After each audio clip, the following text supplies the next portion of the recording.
more deaths than other provinces that have a higher number of infections. We have therefore instituted an investigation through the Department of Health to ensure this issue is investigated further. Investigation must tell us whether the reason for this is due to the medical reason or the need. And there is another headache. The total number of laboratory confirmed COVID-19 cases in the West is 121, because this number is grown from 108. Authorities hope the contingent of Cuban doctors being sent to South Africa will be deployed to KwaZulu-Natal to fight the spread of COVID-19. Durban. Technology is proving to be a big help in keeping people informed about COVID-19. The Gauteng government is using an app to do just that. NSA reporter Masehora that story. The Gauteng Health Department's Mpilo app, which was launched in September, has been revamped to include on COVID-19. It will help people identify symptoms, call ambulances, and get answers to frequently asked questions. Let's ourselves. The patient app is free of on most networks, including MTN, Cell C, and Telkom. It can be downloaded on iOS and Android. In information like my date of birth and address, I went to the screening to see if it's my risk. Experiencing the not for COVID-19. The Provincial Health MEC explains why it's important for Gauteng residents to use the app. It's so to use. It has got some function that helps you to call an ambulance, and it's able to locate, and you'll also be able to locate and track how far it is from you. There have been some concerns, though, that the ambulance hailing function be used to attack paramedics who've been targets before. We took some time to launch the ambulance hailing because we also look at the safety of our EMS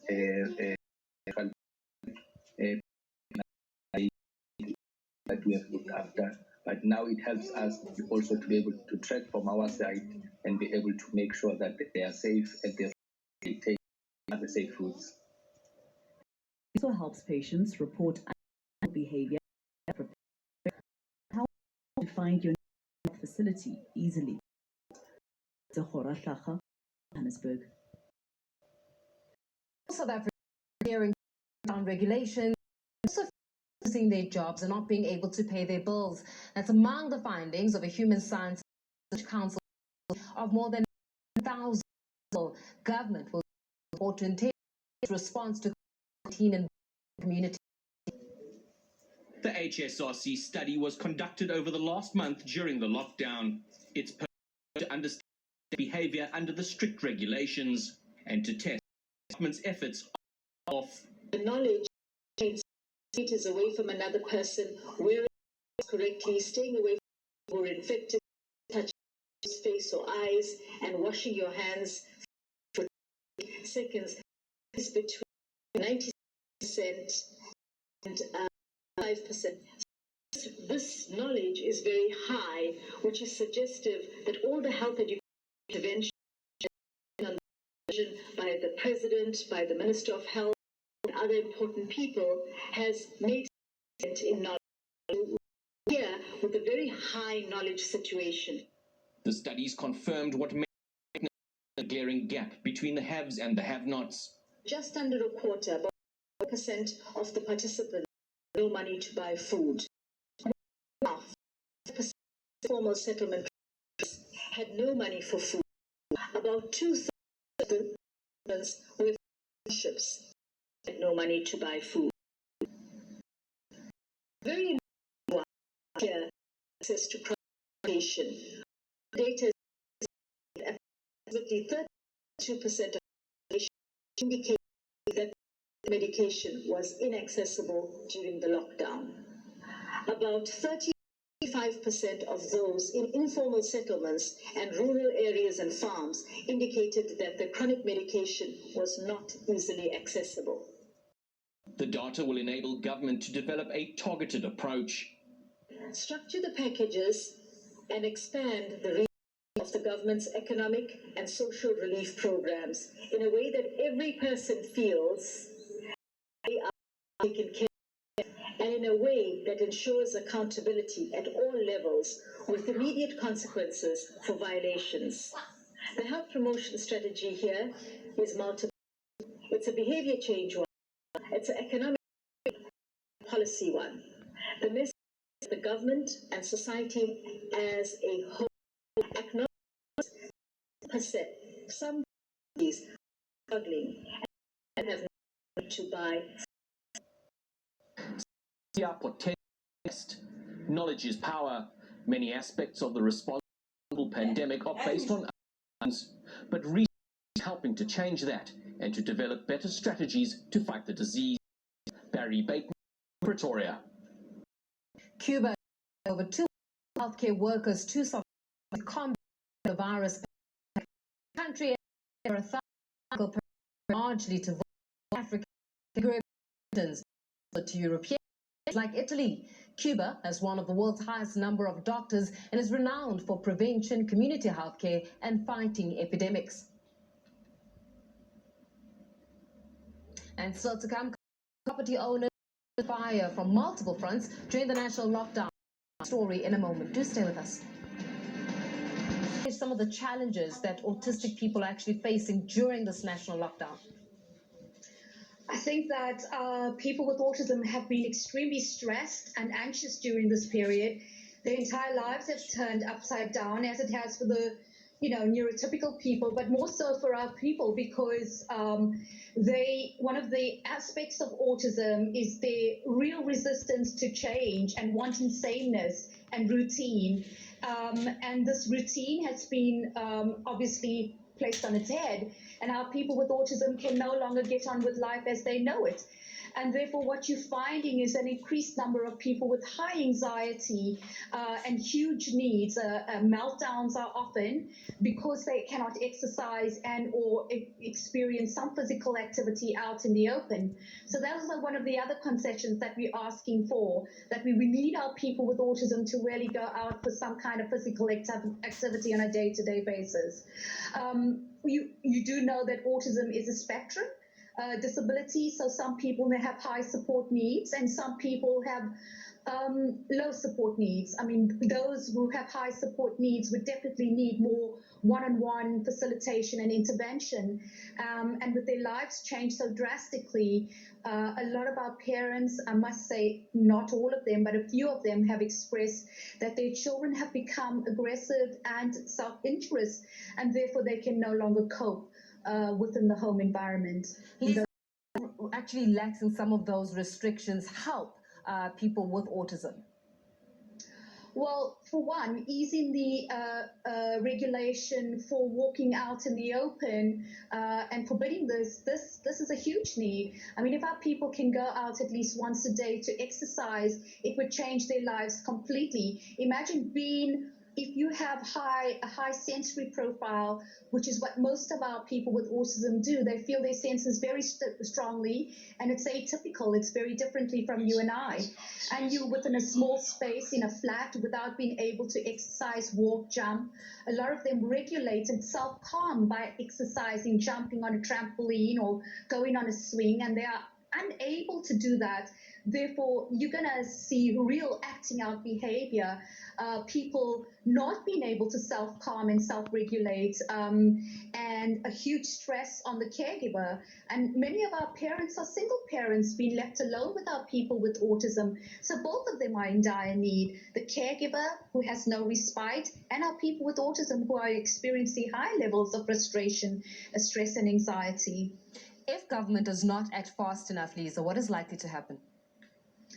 I think that the mental health of our people will be hugely affected and impacted upon. I mean, I foresee that a lot of our people might have to be hospitalized or taken into mental health facilities, and we don't want to see that happening. I think it is a deep injustice, and it is a reasonable accommodation to provide them with some physical activity and allowing them to go out into open spaces.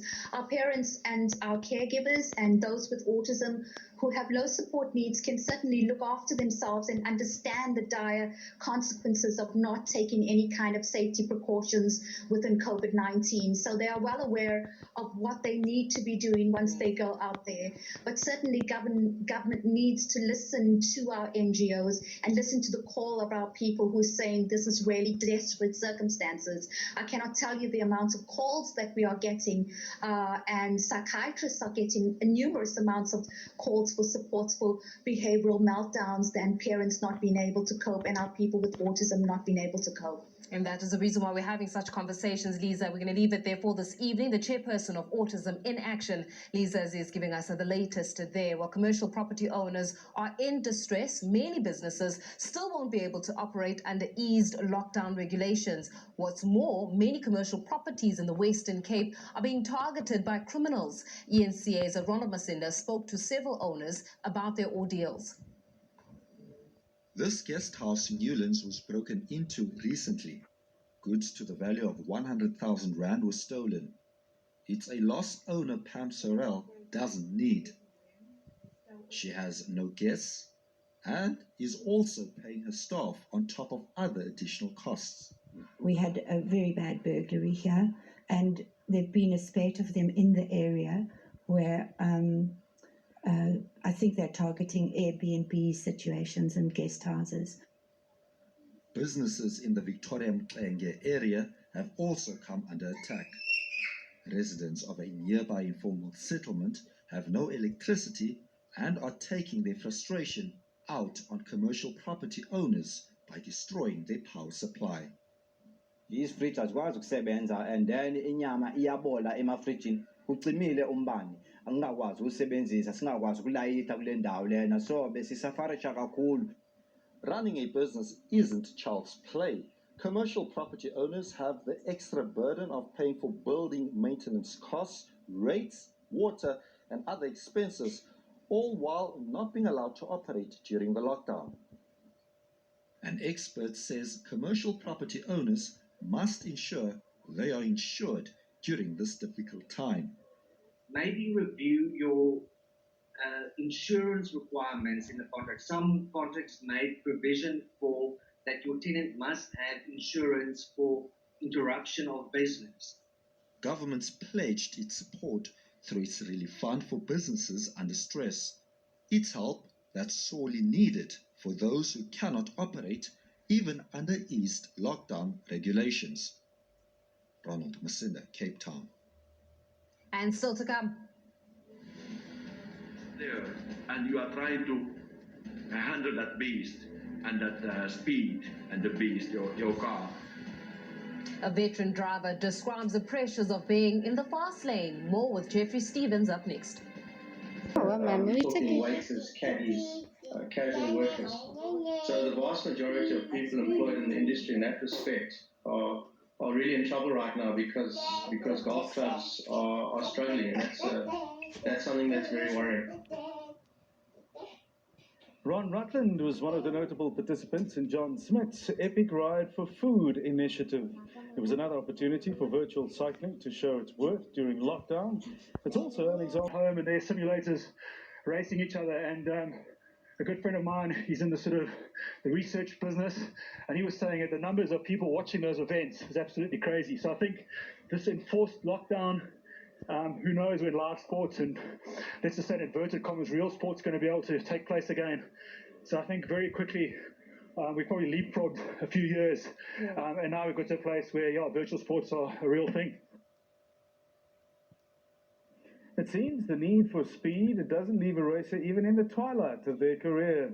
Finland's Ari Vatanen took a look back at his rally career ahead of his 68th birthday.